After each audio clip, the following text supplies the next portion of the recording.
그러가신 아버지 하나님, 우리가 주님 앞에 나아갑니다. 말씀으로 오신 예수님을 이 시간에 높여드립니다.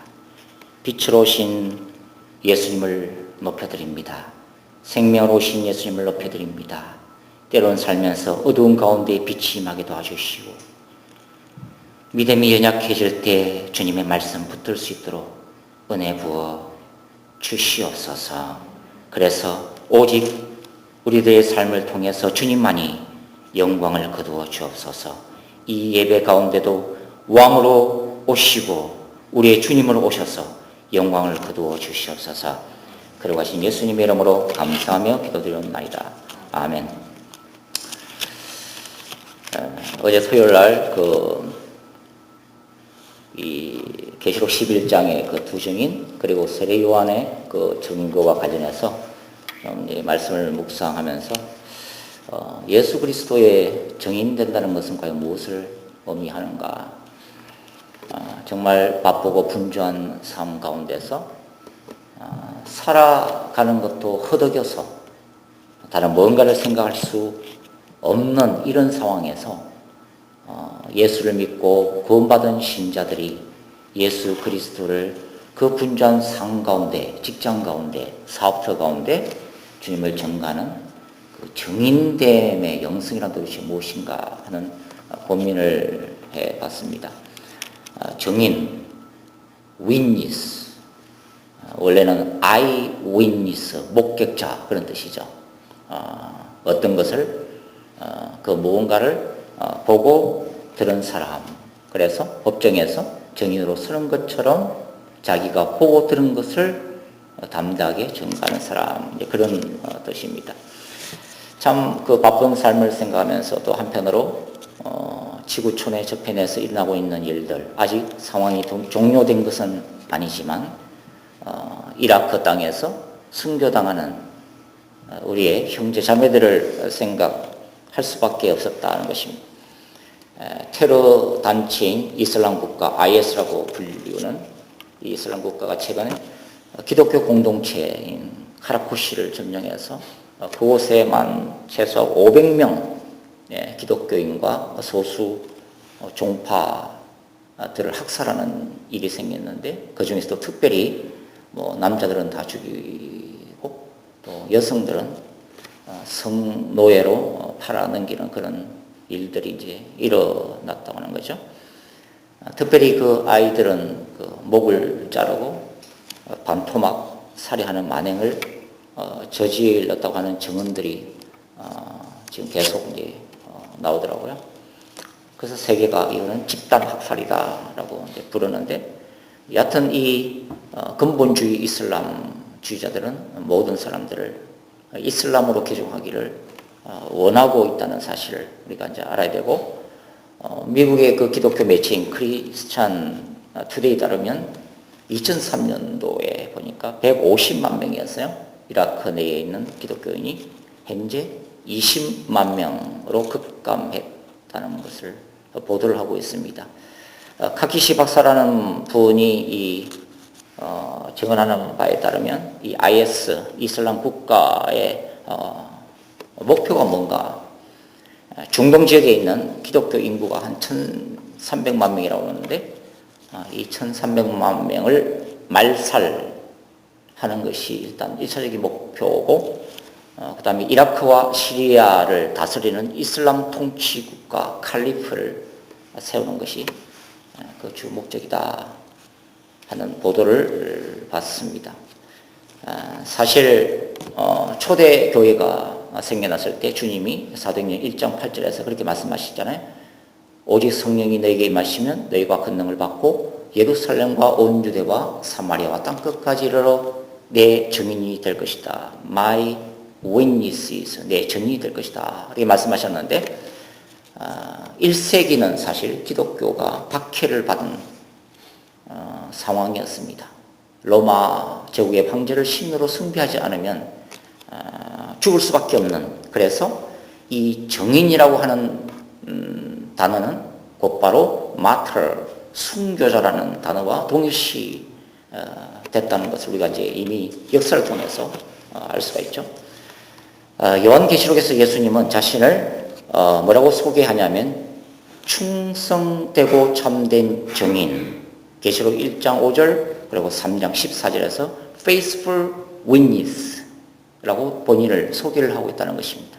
예수님 자신이 이 땅에 오셨을 때 하나님의 나라의 증인으로서 오직 하늘 아버지의 뜻만을 순종하고 증거하는 철저한 증인으로 살다가 십자가에서 돌아가셨다 하는 것입니다. 오늘 이 시간에 참 짧은 시간에 이제 좀 예수 그리스도의 초림을 준비했던 세례 요한의 영성 가운데서 이 증인됨의 영성을 좀 살펴보고자 합니다. 왜냐하면 이 세례 요한의 이 증인됨의 영성은 다시 오시는 예수 그리스도의 재림을 준비하는 마지막 때 신자들의 영성이기 때문입니다. 자, 사도 요한은 계시록 11장에 두 증인 환상을 이제 기록을 해놓고 있잖아요. 그 3절 보시면 내가 나의 두 증인에게 권세를 주리니 그들이 굵은 벼슬을 입고 1260일을 예언하리라. 그래서 두 증인은 지지난번에 제가 소개했다시피 구약의 선지자들부터 마지막 선지자 세례 요한에 이르기까지 그 선지자의 영성을 종말론적으로 계승하는 마지막 때의 선지자 그룹이 두 증인이다. 이렇게 제가 말씀드린 기억이 납니다. 또 이제 6절 말씀 보시면 그들이 권능을 가지고 하늘을 닫아 그 예언을 하는 날 동안 비가 오지 못하게 하고 또 권능을 가지고 물을 피로 변하게 하고 아무 때든지 원하는 대로 여러 가지 재앙으로 땅을 치료다. 다시 나타날 모세와 엘리야. 바로 이들이 종말론적인 두 증인이라는 것입니다. 그리고 또 7절 보시면 그들이 그 정언을 마칠 때 무저경으로부터 올라오는 짐승이 그들과 더불어 전쟁을 일으켜 그들을 이기고 그들을 죽일 것이다. 두 증인이 즉 그리스도 종말론적인 짐승에 의해서 순교의 죽음을 당할 것이다 하는 것입니다. 바로 이 계시록 11장이 제가 마지막 기독교, 마지막 교회 공동체의 모습이다라는 것을 제가 이제 말씀을 드린 적이 있습니다. 그런데 이러한 두 증인의 영성과 밀접하게 관계를 맺고 있는 인물 중에 한 사람이 바로 1세기의 세례 요한입니다. 자, 세례 요한이라는 인물은 그 말라기서에서 예언을 하고 있는데 그 말라기 3장 1절을 보시면 이렇게 기록되고 있어요. 만군의 여호와가 이르노라 보라 내가 내 사자를 보내리니 그가 내 앞에서 길을 준비할 것이요 광야에서 외치는 자의 소리 세례 요한을 얘기합니다. 또 너희의 구하는 바 주가 갑자기 그의 성전에 임하시리니 곧 너희가 사모하는 바 언약의 사자 메신저 오브 카버넌트 새 언약을 가져오는 메신저 예수 그리스도예요. 언약의 사자가 임할 것이다. 그래서 메시아의 초림과 그 길을 예비하는 세례 요한에 대해서 예언을 해놓고 있습니다.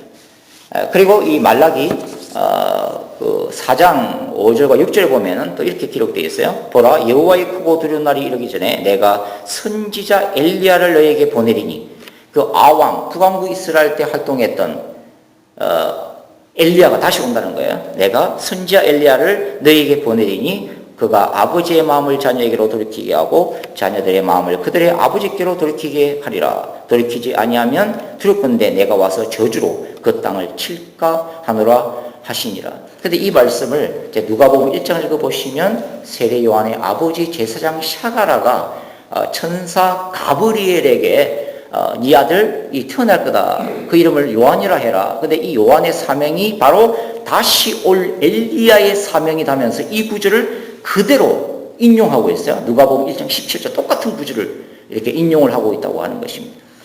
이 엘리야, 다시 올 엘리야가 바로 세례 요한이었다는 것을 예수님이 마태복음 11장 13절 14절에서 증거를 하고 있어요. 예수님이 뭐라고 말씀하시냐면 모든 선지자와 율법이 예언한 것은 요한까지니 세례 요한까지니 만일 너희가 절교받을진대 오리라 한 엘리야가 곧 이 사람이니라.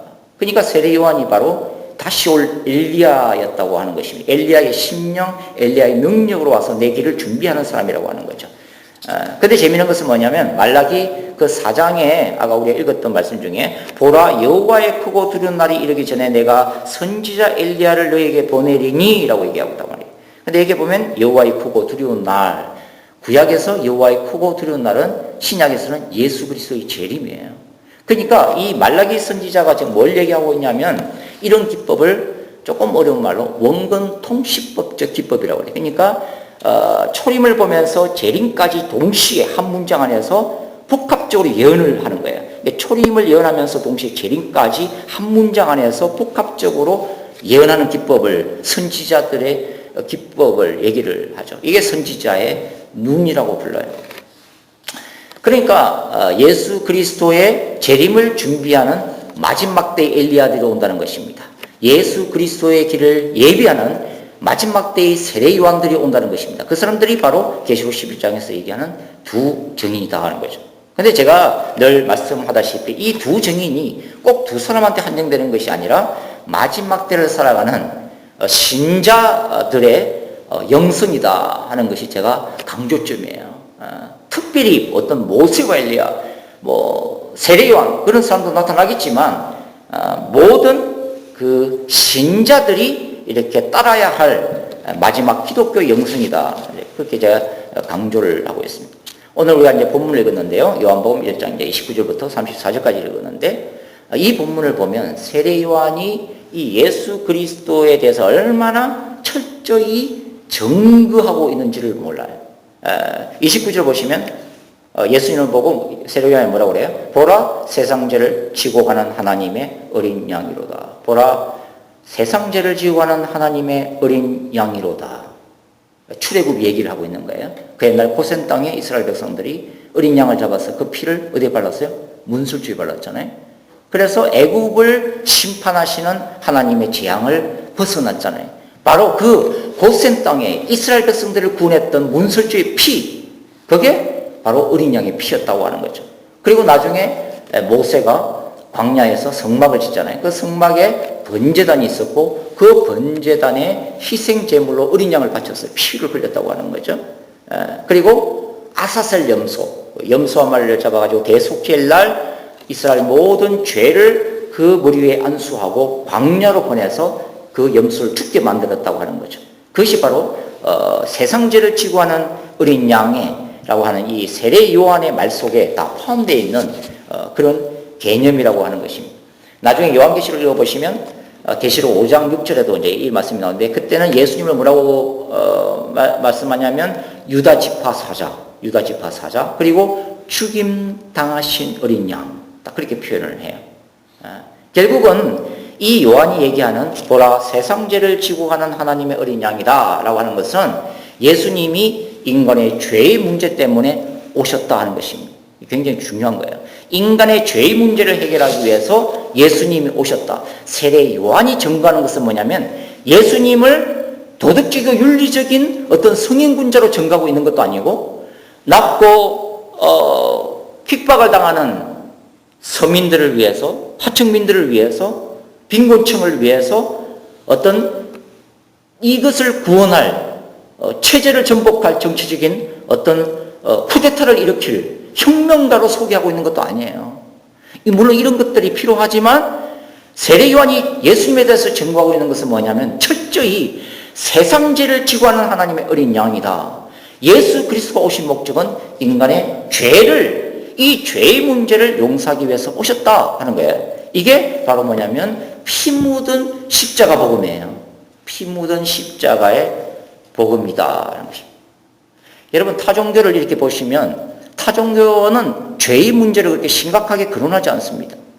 어떤 종교든 이슬람이든 불교든 뉴에이지든 이런 타종교나 사상들은요 인간의 죄의 문제, 본질적인 문제는 타치를 안 해요. 오직 기독교만이 성경 전체가 인간의 죄의 문제를 끄집어내는 거예요.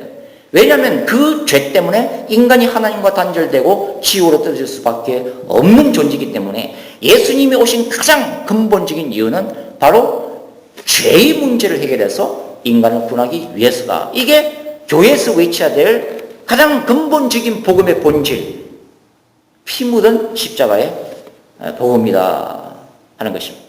그 다음에 요한이 또 증거하고 있는 게 뭐냐면 30절에 보시면 나보다 앞선 것은 나보다 먼저 계십니다 라고 증거하잖아요. 근데 이 말씀을 우리가 이제 이해하려면 요한복음 앞에 이제 1장인데 1장에 보시면 요한복음 1장 14절 15절 한번 보세요. 요한복음 1장 14절 15절. 말씀이 육신이 돼 우리 가운데 거하심에 우리가 그 영광을 보니 아버지의 독생자 영광이요 은혜와 진리가 충만하더라. 자, 말씀이 성육신 되어 왔다고 얘기하잖아요. 그 다음에 15절 요한이 그에 대하여 전가여 외쳐가로되 내가 전에 말하기를 내 뒤에 오시는 이가 나보다 앞선 것은 나보다 먼저 계심이니라. 근데 이 말씀이 성육신되어 왔다고 하는 구절 이제 쭉 앞에 올라가면 이제 1장 1절부터 시작되는 태초에 말씀이 계시니라 이 말씀이 하나님과 함께 계셨으니 이 말씀은 곧 하나님이시니라 그가 태초에 하나님과 함께 계셨고 만물이 그로 말미암아 지은 바 되었으니 지은 것이 하나도 그가 없이는 된 것이 없느니라. 그럼 요한이 예수님 보고 이분이 이 나보다 이게 그 앞선 것은 나보다 먼저 계심이다라고 얘기하잖아요. 나보다 먼저 계십니다. 근데 요한복음 1장부터 읽어보면 언제 계셨어요? 태초에 하나님과 함께 계셨다는 것까지 얘기하고 있는 거예요. 결국은 뭐냐면 이 세례 요한의 증거는 천지를 창조하신 말씀이 육신을 입고 오셨는데 그분이 바로 예수 그리스도라고 하는 것을 증거하는 거예요. 예수에 대해서. 즉 예수는 창조주다 하는 걸 세례 요한이 사람들 앞에서 증거하고 있는 것과 똑같다 하는 것입니다.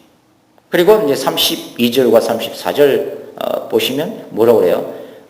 예수는 성령으로 세례를 주시는 하나님의 아들이시다.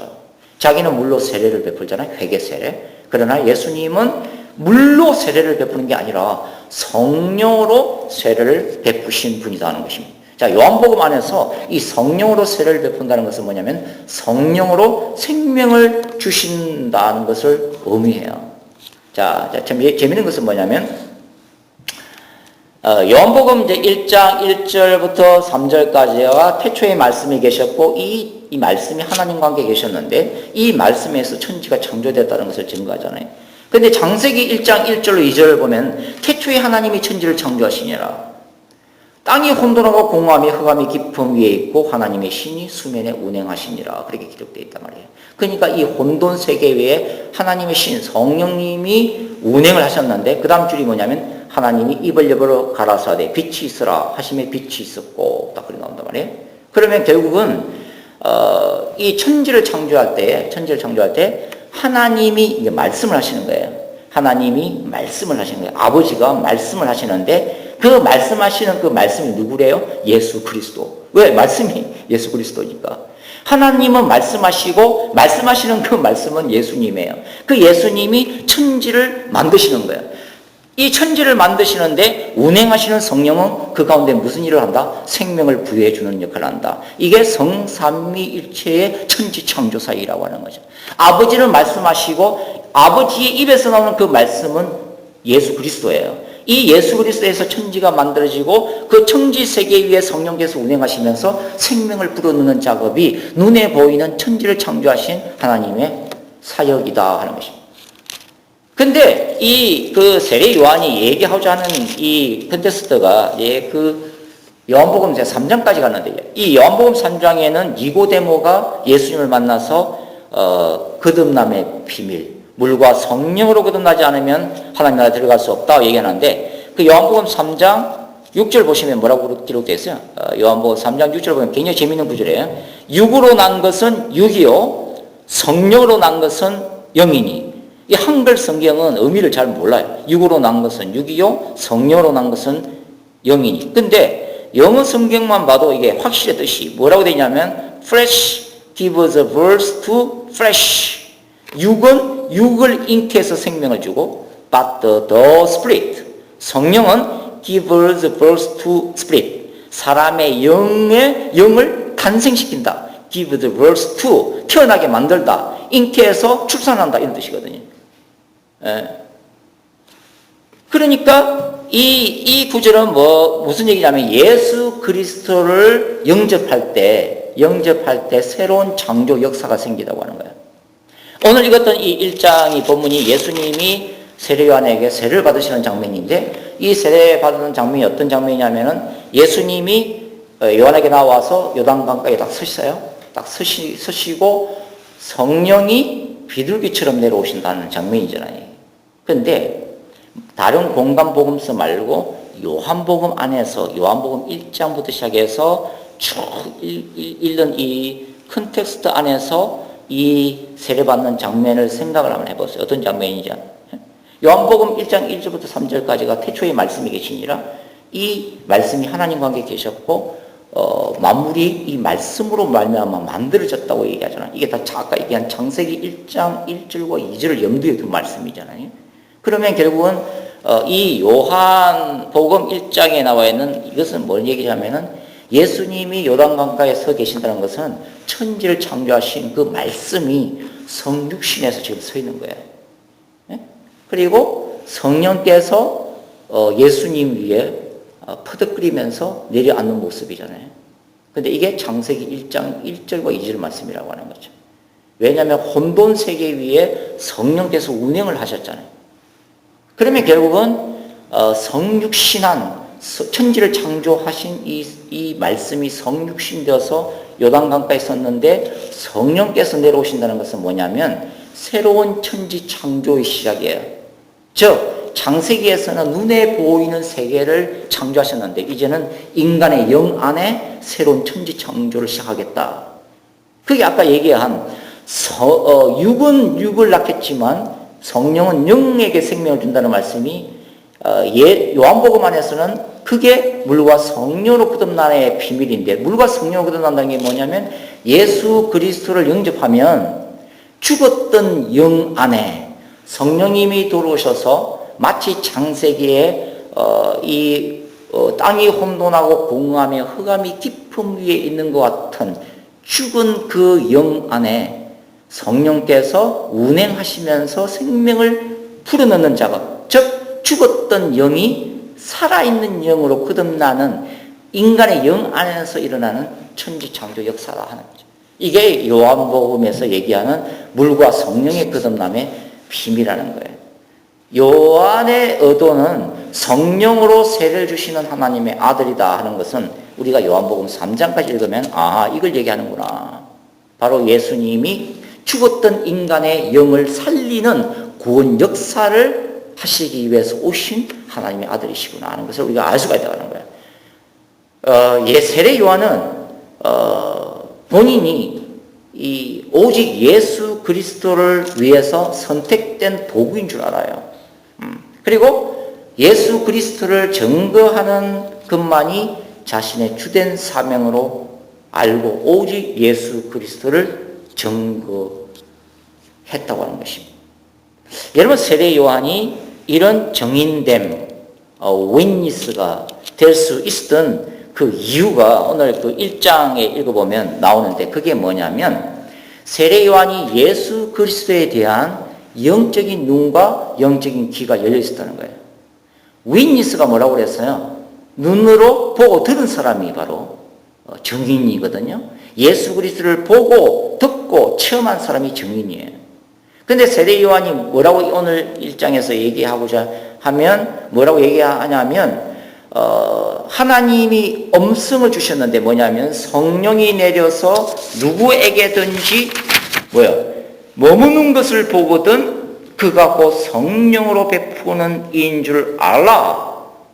그 하나님의 음성을 들었다는 거야. 하나님의 음성을 들었다는 거예요. 이 정인이 하나님의 음성을 들었다. 그리고 실제로 예수님 위에 비둘기같이 성령이 임하는 것을 봤다는 거야. 영적인 눈이 열렸고 영적인 귀가 열렸다. 그래서 세례 요한이 정인으로 세워지는 것입니다. 이게 굉장히 중요한 의미가 있는데 뭐냐면 예수 그리스도의 복음이 이 땅에도 전해지고 있지만 그 사람의 영의 눈이 열리고 영의 귀가 열리지 않으면 예수 그리스도의 복음을 이해할 수도 없고 받아들일 수도 없고 깨달을 수도 없다는 거예요. 복음을 듣기는 들어요. 그런데 그 복음이 들릴 때에 귀를 틀어막는 사람도 있다는 거예요. 그건 뭐예요? 영의 귀가 닫혔기 때문이라는 거죠. 그 복음의 비밀을 보지 못한다는 거예요. 영적인 소경이라고 하는 거죠. 물론 그 배후에 사단이 역사하겠지만 그 마음의 강박함이 이 복음의 영광을 보고 듣는 것을 막게 만든다. 그래서 수많은 영혼들이 지옥으로 떨어진다 하는 것입니다. 결국은 예수 그리스도의 정의는 어떤 사람인가? 예수 그리스도의 복음에 대해서 영의 눈이 열려 있고 영의 귀가 열려 있는 사람이에요. 영적인 눈이 열리고 영적인 귀가 열려서 복음의 비밀을 알고 깨달은 사람이 바로 예수 그리스도를 증거할 수 있는 예수 그리스도의 증인이 된다 하는 것입니다. 그 바울이 디모데에게, 영적인 아들 디모데에게 뭐라고 전하냐면, 디모데야, 내가 배우고 확신한 일에 그해라. 배우고 확신한 것에 그해라. 그게 복음이거든요. 네가 배웠고 네가 확신한 거, 보고 듣고 깨달은 그 복음의 끝까지 그해라 하는 얘기를 이제 하고 있는데, 과연 이제 우리가 지금도 이 피 묻은 십자가의 복음, 또 진리에 대한 확신이 있는가, 또 깨달음이 있는가. 때로는 그러한 복음에 대한 그 확신이 흔들릴 경우도 있지만, 과연 그 복음을 붙들고 우리가 순교하기까지 이 복음을 전가할 수 있는가. 이게 바로 오늘날의 이 지치고 힘든 현대를 살아가는 크리스천에게 주시는 하나의 큰 도전이다. 저는 그렇게 생각합니다. 이 마지막 때에는 그 복음과 진리에 대한 미혹도 굉장히 만만치 않습니다. 인간의 영혼이 지옥에 떨어지는 거, 뭐 여러 가지로 설명할 수 있지만 저는 두 가지로 일단 간략하게 심플하게 보는데, 그게 뭐냐면 죄악된 본성에 의해서 육적으로 타락하는 거예요. 육적으로 타락하는 거. 두 번째가 뭐냐면은 미혹되는 것입니다. 우리의 신앙, 믿음, 진리에 대한 어떤 이런 것들이 미혹된다는 거죠.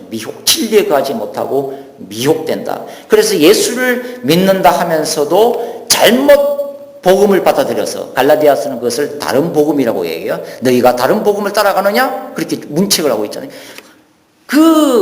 이것은 내가 예수를 믿고 신앙생활을 한다고는 하지만 진리가 아닌 그 다른 복음에 미혹돼서 따라간다는 것입니다.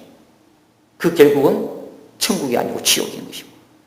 우리가 흔히 이것을 이단이라고 부르는데, 여하튼 이 미혹가 만만치 않다는 것입니다.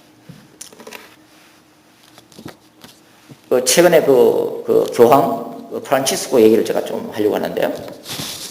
프란치스코 교황이 이제 한국을 방문해서 뭐 한국 사람들뿐만 아니라 전 세계가 세계적인 존경을 이 교황에게 이제 표현을 했습니다. 프란치스코는 예수회 출신이에요. 예수회 출신의 교황인데, 그분이 겸손하고 굉장히 청빈하고 또 탈권위적인 그 낮은 자로서의 행동이 많은 사람들에게 잔잔한 감동을 일으키면서 그 카톨릭에 대한 굉장히 그 좋은 이미지를 전 세계적으로 형성하고 있다 하는 것입니다. 이분이 어떤 분인가면요, 고해성사를 하는데, 고해성사라고 있잖아요. 자기의 죄를 갖다 신부한테 고백하는 고해성사라고 하는데, 보통은 평사제, 평신부가 주교에게, 주교가 대주교에게, 대주교가 추기경에게, 추기경이 교황에게 죄를 고백한다는 거예요. 자기보다 상위 슈퍼바이저에게. 그런데 이 프란치스코 교황은요, 교황인데도 불구하고 평신부에게 무릎을 꿇고 고해성사를 하는 양반이에요.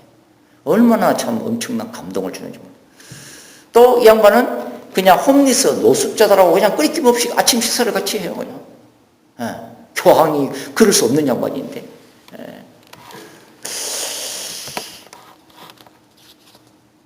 가난한 자들을 향한 긍휼, 또 섬김의 신앙, 이 바로 이 프란치스코 교황의 신학인데, 그 신학을 몸으로 행하는 사람이 바로 이분이다 하는 것입니다.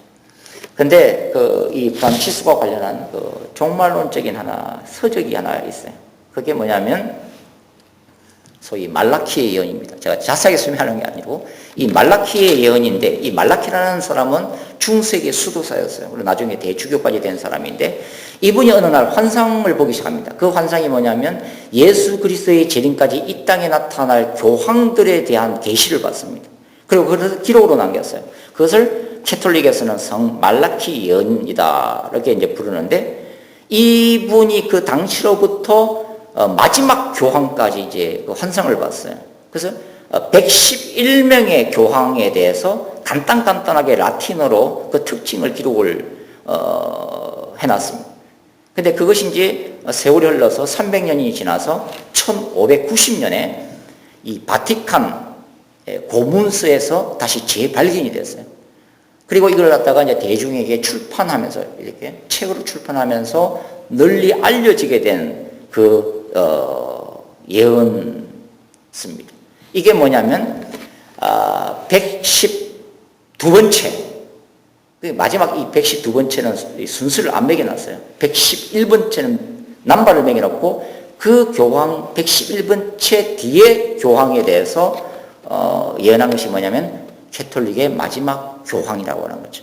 그리고 캐톨릭 교회가 그때 심판을 받아서 멸망할 거라고 하는 예언을 이 대캐톨릭 주교가 기록을 했다고 하는 것입니다. 그러면 그 111번째 교황이 누군가, 그 교황에 대해서 이 말라키가 라틴어로 뭐라고 적어놨냐면 글로리아 올리베 이렇게 적어놨어요. 단서를. 그게 뭐냐면 올리브의 영광이라는 뜻이에요. 이 교황은 올리브의 영광이라는 심볼로 나타날 것이라고 하는 거죠. 이 양반이 리칭거 교황입니다. 지금 교황, 직전 교황이었던 독일 출신의 리칭거. 근데 리칭거 교황이 됐을 때 이 종말론을 믿는 사람들이 이 사람이 아닌 모양이다. 왜냐하면 리칭거라는 이름 가운데 올리브의 영광이라는 단서가 안 나타나니까. 근데 원래 교황은요, 교황이 되면 교황명을 새로 짓습니다. 자기의 본래 이름이 아니고 자기가 어떤 의미가 있는 그 이름을 딱 선택해가지고 교황명으로 쓰거든요. 이 리칭거 교황이 뭐라고 교황명을 스스로 지었냐면 베네딕트 16세. 베네딕트 16세. 베네딕트는 베네딕트 수도의 수장이에요. 그런데 베네딕트 수도의 상징이 뭐냐? 올리브예요. 올리브의 영광. 이 예언이 맞아 떨어진 건가요? 그러고서 프란치스코가 교황이 됩니다. 그런데 이 프란치스코 이 마지막 교황에 대해서 말라키 대주교가 뭐라고 예언했냐면 로마인 피에로, 로마인 베드로라는 이름을 가지고 있을 것이다 했거든요. 그런데 이 프란치스코의 부모가 이탈리아 출신이에요. 로마 사람입니다. 그런데 프란치스코라는 이름에는 피로, 베드로라는 이름이 없어요. 근데 나중에 이제 보니까 이제 이 프란치스코라는 것은 아시스의 성자 프란체스코라는 이름에서 따왔는데 프란체스코의 풀네임 중에 피로가 들어있어요. 베드로가 들어있다. 저는 이게 종말론 이 자료는 100% 신뢰는 안 해요. 왜냐하면 우리는 하나님의 말씀만을 이제 신뢰하기 때문에. 근데 참고할 만해요. 근데 중요한 것은 뭐냐면 이 프란치스코가 마지막 교황이 될 것인가 하는 것입니다. 마지막 교황. 이 말라키가 이 마지막 교황과 더불어 구절이 있는데 그것이 뭐냐면 7산의 도시가 무너질 것이다. 7산의 도시는 뭐냐면 7개의 언덕 위에 세워진 도시예요. 로마. 그리고 무서운 심판자가 심판하게 될 것이다. 이게 마지막 예언이에요. 마지막. 결국은 이제 캐톨릭의 멸망을 인데, 이 프란치스코가 마지막 교황이 될지 안 될지는 저는 잘 모르겠고, 중요한 것은 이 마지막 구절은 요한계시록에서 발견이 되고 있다는 거예요. 결국 뭐냐면, 그 요한계시록 16장 9절에 보면 음녀 바벨론에 대한 심판을 하고 있는데, 그것이 큰 성이 세 갈래로 갈라지고 큰 성 바벨론이 하나님의 진노의 포도주 잔을 받게 될 것이라는 거죠. 준엄한 심판을 받게 될 것이다. 그리고 이 음녀 바벨론에 대해서 추가로 기술해 놓고 있는 것이 요한계시록 17장과 18장이에요. 그런데 그 17장 9절을 보면 적그리스도 종말론적인 이 짐승이 7머리와 10뿔을 가지고 있어요. 7머리와 10뿔. 7머리에 대해서 이 요한계시록 사도 요한이 뭐라고 설명을 하고 있냐면 7 언덕이다. 7 언덕, 7산. 이게 로마를 얘기하는 거죠. 로마를 얘기하고 있다는 것이죠. 이 말라키 예언이 맞아 떨어질지 안 떨어질지 모르겠지만 중요한 것은 이 모든 것들이 예수 그리스도의 재림을 하나씩 말해주고 있다는 것은 틀림없는 사실이에요. 저는 이 프란치스코 이 교황 행함이 있는 영성을 보면서 참 우리가 많은 도전을 받아야 된다고 이제 생각하고 있는 거예요. 이 개신교는 목사들을 비롯해서 우리가 너무나 삶 속에서 행함이 없다고 하는 것을 솔직히 인정할 수밖에 없다고 하는 거죠. 진리를 외치고 예수 그리스도의 복음을 전하지만 그 복음대로 그 말씀대로 살아내고 있느냐 하는 그 고민 앞에, 그 도전 앞에 우리가 서 있다 하는 것입니다. 과연 교황이 자기가 생각하는 그 신학을 따라서 이렇게 몸소 행하고 있다면 참된 개신교의 신자들이 더 이제는 말씀대로 살아내는, 그래서 정인됨이 예수 그리스도의 그 복음을 증거할 뿐만 아니라 그 증거대로 살아냄으로 인해서 예수를 모르는 불신자들의 세상에 감동을 줄 수 있는 더 파워풀한 증거가 입으로 증거하는 것보다 삶으로 살아내는 거잖아요. 바로 그런 도전을 받고 있다 하는 것입니다. 그런데 제가 이제 질문하고 싶은 것은 뭐냐면, 자, 교황이 스스로 낮아지고 겸손하고 복음의 정신을 실천하는 그 삶이 과연 참된 복음과 진리를 대체할 수 있는가 하는 것입니다. 그것은 없다 하는 것입니다. 여러분, 가톨릭의 교리와 가르침과 그 정신이 뭔가 하는 것은 조금만 살펴보면 얼마나 하나님의 말씀에서 복음에서 빗나가 있는 것을 우리가 알 수가 있습니다. 가톨릭의 신학 중에 하나는 종교다원주의입니다. 그것은 프란치스코 교황이 실제로 발언했던 내용 중에 있는 내용이에요. 그것이 뭐냐면 타 종교에 대해서 개종을 강요하지 말라고 얘기했습니다. 이게 역대 교황들 다 그랬지만 타 종교에 대해서 개종할 것을 강요하지 말라. 타 종교를 인정해라. 심지어 이 프란치스코는 뭐라고 얘기했냐면 예수 그리스도를 믿지 않아도, 이거는 여러분들이 찾으면 그대로 나와요. 예수 그리스도를 믿지 않아도 선행을 하면 천국에서 우리는 만날 것입니다. 참 중요한 얘기야. 예수 그리스도를 믿지 않아도 착한 일을 하면 어떤 종교를 믿든지 여러분은 다 천국에 가게 될 것입니다. 그렇게 얘기를 했다고 하는 것입니다. 종교다원주의, 예수 그리스도의 유일성을 거부하고 얼마든지 타 종교의 진리를 성실하게 실행하면 다 천국 갈 수 있다고 하는 이 가톨릭의 교리는 정말 타 종교인으로부터, 그리고 불신자들로부터 얼마나 그 관용과 포용력과 이해심과 그 넉넉한 가슴으로 인해서 환영을 받는지를 몰라요. 왜냐하면 오직 예수 그리스도만을 외치는 그 편협하고 그 배타적이고 그 외골수적이고 그 예수밖에 모르는 그 예수쟁이들의 그 고집에 비하면 얼마나 세상의 평화를 위해서, 이 종교 간의 갈등이 많은 이 세상에서 세상을 평화로 이끄는 얼마나 관용적인 발언인가 하는 것입니다. 그런데 이 발언이 많은 영혼들을 지옥으로 끌고 가고 있다 하는 것입니다. 많은 영혼들을 지옥으로 끌고 가고 있다. 예수 그리스도의 정인됨이라고 하는 것은 예수 그리스도만을 증거하는 것을 말합니다. 1세기의 수많은 신자들이 로마 황제를 신으로 받아들일 것을 제안하는 이 로마 제국의 그 제의를 단호히 거부하고 오직 예수를 외치면서 순교의 피를 흘렸습니다. 그 사람들이 편협했기 때문에, 그 사람들이 배타적이기 때문에, 그들이 뭔가 모르는, 세상을 모르는 외골수적이고 도저히 대화가 안 되는 사람들이었기 때문에 죽어가는가 하는 것입니다. 그들은 알았어요. 왜냐하면 예수 그리스도만이 유일한 구원자라는 것을, 예수 그리스도의 피 묻은 십자가만이 인간의 죄로부터 구원해서 천국으로 인도할 수 있는 유일한 길, 유일한 길임을 그들은 확신했기 때문에 그들은 기꺼이 순교의 피를 흘렸다 하는 것입니다.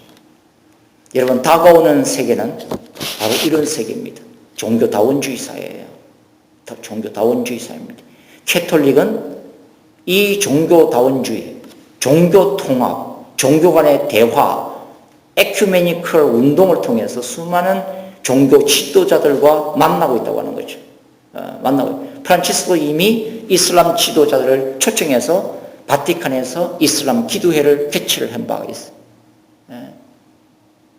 종교다원주의 사회를 만들어가는 것입니다. 오직 예수가 아니고 예수도 좋고 알라도 좋은 거예요.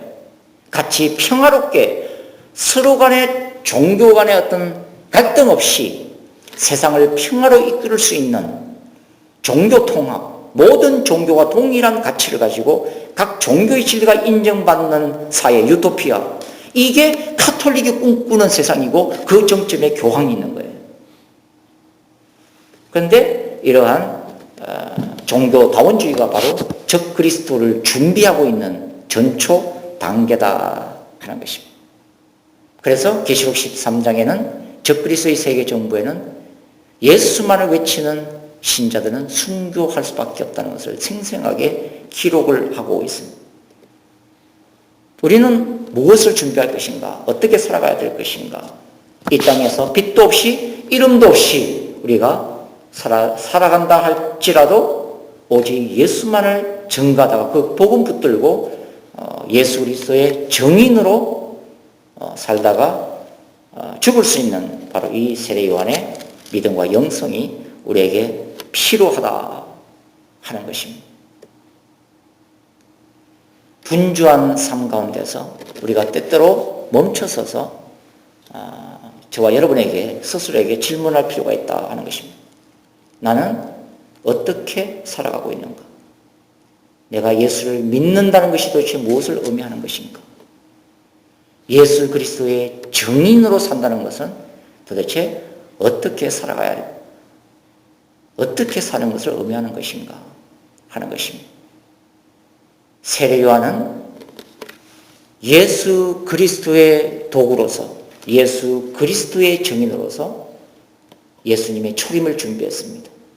마지막 때의 세례 요한들은 다시 오시는 예수 그리스도를 위해서 광야에서 외치는 자의 소리가 되어야 되고, 다시 오시는 예수 그리스도의 길을 예비해야만 하는 마지막 때의 신자들 가운데 이 세례 요한의 영성이 만들어지고 새로운 세례 요한들, 오직 예수만을 증거하다가 세례 요한처럼 목배임을 당하고 죽어갈 수 있는 마지막 때의 세례 요한들을 주님은 준비시키실 것입니다. 그 세례 요한들이 딴 데 있는 것이 아니라 바로 우리 안에 있다고 하는 거죠. 딴 사람이 그렇게 살다가 죽어가는 것을 보는 것이 아니라 바로 나 자신이 그렇게 세례 요한처럼 살다가 죽을 수 있는 정인됨의 영성으로 무장되어 있고 순교자의 영성으로 무장되어 있는가 하는 것을 우리가 스스로에게 질문할 때라는 것입니다. 왜냐하면 지금은 마지막 때로 치닫는 그 길목에 서 있기 때문입니다. 저와 여러분이 날마다 우리에게 질문하시는 주님의 음성에 솔직하게 대답하고 우리 자신을 준비할 수 있는 저와 여러분이 되기를 주님의 이름으로 축원드립니다. 기도하시겠습니다. 그러하신 아버지 하나님, 그렇습니다. 주님, 수많은 미혹들 가운데서 무엇이 진리고 무엇이 미혹인지, 무엇이 이단인지 분간하기 어려운 이 마지막 때를 살아갑니다. 인생들이 보기에 좋은 종교가 있고 세상 사람들이 보기에 칭찬받을 만한 철학들이 있습니다. 마지막 때가 올수록 이제 이 예수 그리스도의 복음은 박해를 받을 것이고 오직 피 묻은 십자가를 외치는 개신 교도들은 순교의 피를 흘리는 시대도 올 것입니다.